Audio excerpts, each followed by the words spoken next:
Ghanaians call this style Kaba with bib. Okay, so in this tutorial, we are going to learn how to draft this, how to cut the bib, right, and also how to package your Kaba and slit once all is said and done, so that it looks good in the eyes of your customers. Okay. So the tutorial for the slit is already on my channel, how to sew an 8-darted slit. You can check it out in the link below. Okay. So here is a pattern for the bib. I actually cut it out from a pattern we use at work. Alright, so we are all going to learn how to draft it together. Okay, so I'm going to do the drafting on this polyester lining, which I'll be using for the Kaba. The length of this is about 26 inches and the width is about 15.5 inches. Okay, so you draw your starting point.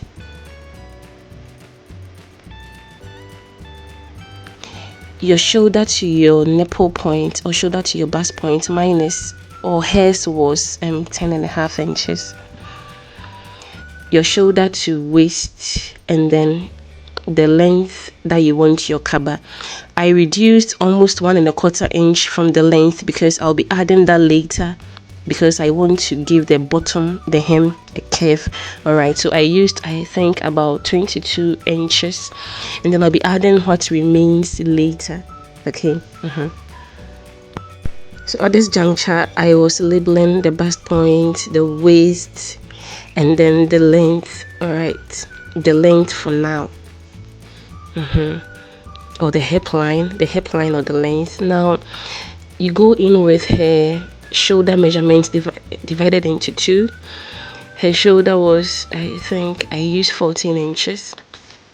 Divide that into 2 and it is 7 inches. The neck width, I went in with 3.25 inches and went down with 4 inches. Okay, I went down with 4 inches because I was hoping that by the time I sew the shoulder, it will be reduced to 3.5 inches, but I ended up also adding the shoulder 0.5 inches over the shoulder, and it didn't look bad on the customer. So you can decide to use the width of 3 inches and the neck depth of 3.5, adding 0.5 inch to the shoulder, or you can just do it the way I did it. All right, I used 4 inches and still added 0.5 inch on the shoulder. So at this point, I came in with her shoulder measurement divided into 2, and then I connected it to the shoulder slope. I'm finding the midpoint of that, stepping in with 0.5 inch, marking her bust divided into 4, and then connecting it to the armhole. I think it's easier. I find it easier to draw the back curve, back armhole curve, together with the front. It makes it easier for me.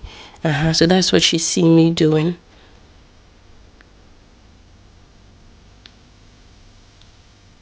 I stepped down with 1 inch for the back neckline. All right, and I connected it to the neck width of 3.25 inches.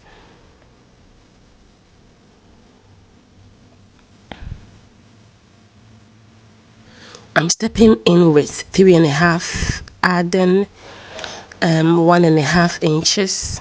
All right, and here I stepped down with 5 inches. Okay, here I'm doing 4 inches. So 4 inches on the bust point, 3.5 on the waist, and then add 1.5 inch, divide that into 2, mark 5 inches on the hip line. All right, this is the Ghanaian contour dart. Step down the bust point with 1 inch so that we create more room for the bust to sit, and then connect your darts. Put her waist measurement here. Replace the dart intake.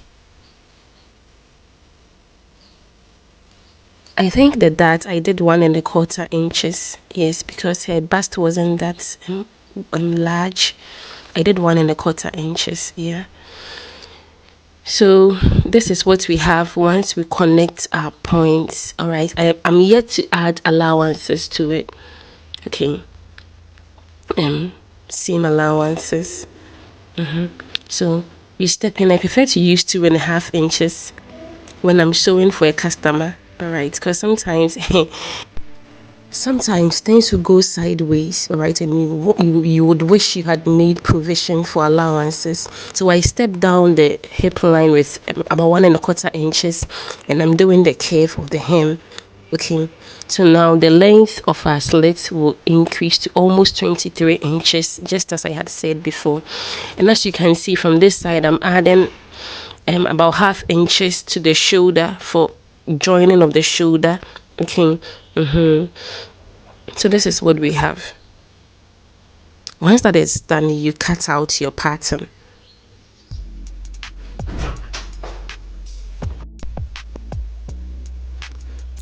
Let's first cut out with the back, all right, because we'll be using this to cut our back pattern. All right.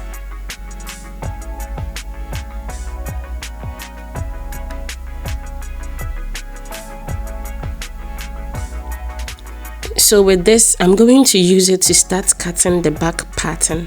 Okay, this is the front. So I have this other piece of lining underneath, and I have this extra allowance for the zip. So you extend the neckline for the back, extend the shoulder, extend the armhole curve for the back, and then you start cutting out for the back. Remember, the shoulder to waist at the front will be longer than the shoulder to waist at the back. For the shoulder to waist at the front, I think I used about 16 inches, and that's for the back. I'm using about 14.5 inches. Okay, so you see here is the shoulder to waist at the front is 16 inches. I'm using 14.5 inches for the back. Okay. This is because the shoulder to waist at the back is shorter than that for the front. So mark that out here. Now what you want to do next is you want to measure the measurement or the dimension from the front waist to the length. Okay. And then we are going to transfer it on the back, because now we have our back waist. So what remains is the waist to the length. Okay, so that's what you see me doing.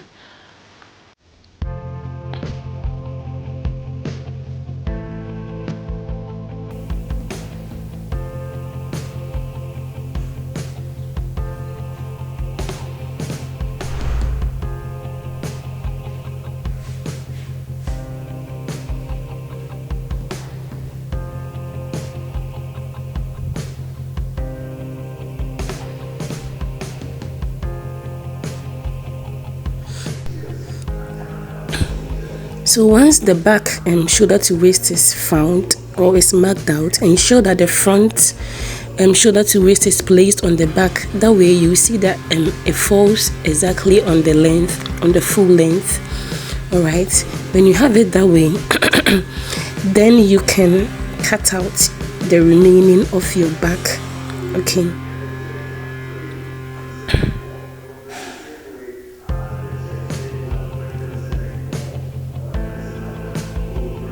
So this is what we have. Now you step into the waist with half inch or 0.75. Okay, you connect it to the neckline. All right, this is to reduce zipper bulge at the back. All right, ensure that you come up about 1.5 inches from the hem, from the bottom, and then you connect from your waist all the way to that side.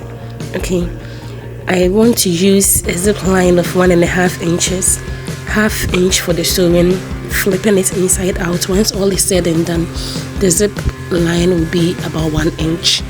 Okay, so I'm going to come out from the first line by 1.5 inches, and then I'm going to connect the new line to form the zip allowance I'll be using. So whatever remains on the outer part is what I'll be cutting out. So this is what we have. Now it's only once your back has been cut that you can cut out the neckline out of your front pattern, right? And then you can cut out the back armhole out of your front pattern. Remember to do this so that you don't make any mistake on the on the fabric. All right.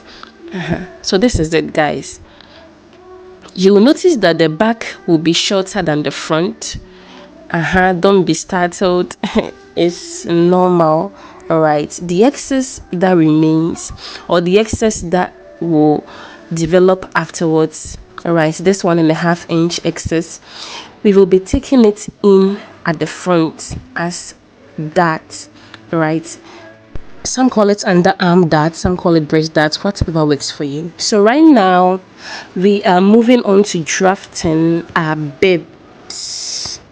So what I did was I stepped out from the fold with 6 inches, all right, and then from the top I stepped down with 4 inches, and then you connect it, all right.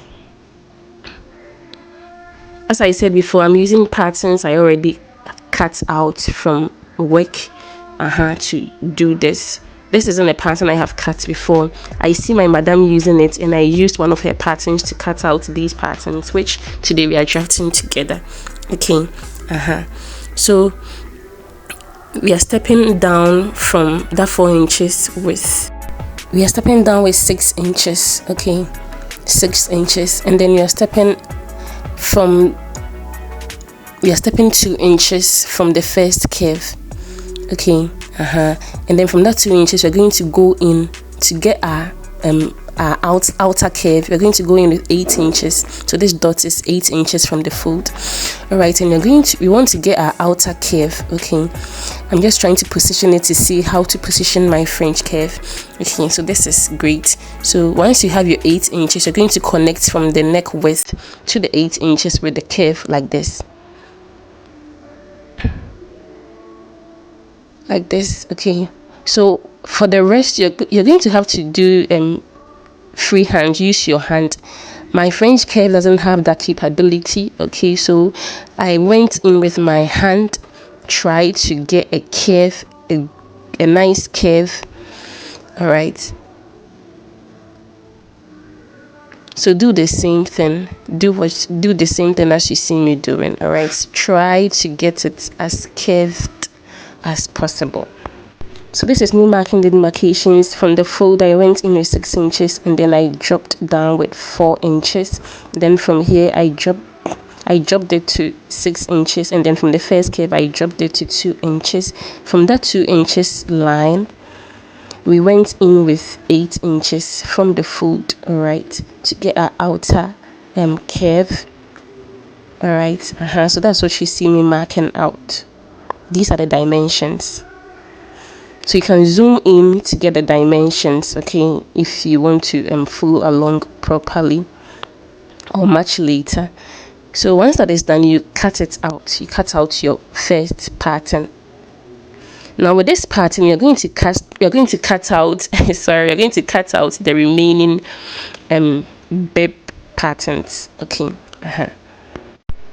So this is although this is the first pattern we are cutting, it's actually the largest of the patterns. Okay, this is how it looks alongside the original. You want to ensure that this side will come out more curved than I actually had it here. So this is it. As you can see, it's the same thing. We've managed to get the pattern correct. So what the other patterns that remain are smaller than this.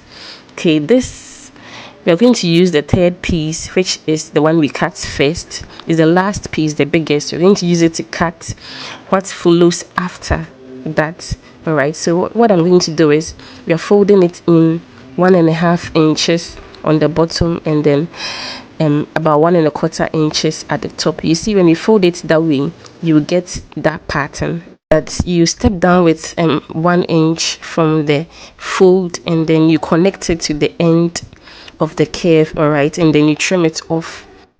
To get the last piece is what I'm trying to adjust and see. So when you adjust it, you see this takes us closer. All right, so let's fold it again. Now we have it perfectly. So here the bottom, I came out there with I think 3 inches. Yes, as you can see, I came out with 3 inches, and here about 1.5 inches. So when you cut it out after folding that in, you're going to get the last piece. And actually the last piece is what will become the first piece, and then the middle piece, and then the latter piece is what we cut first. The biggest is what will come underneath. So here are the patterns. Here are the patterns, guys. Cuts facing with the same fabric, not with the polyester. For the larger piece I used polyester because the fabric had run out. I was using 2 yards, and that 2 yards had been exhausted, right? So this is it, guys. This is it. You are going to be interfacing the lining pieces, the facing pieces, okay? So the tutorial for how everything was sewn, how to attach it to the neckline, everything will be uploaded as a separate tutorial. So thank you so much for watching. Please like this video, share and subscribe, and give this video a thumbs up, vote. And then before we go, I want to say that I cut the fabric crossway on the stretchy parts of the fabric and then the lining, but I realized that once you interface it, it doesn't really matter.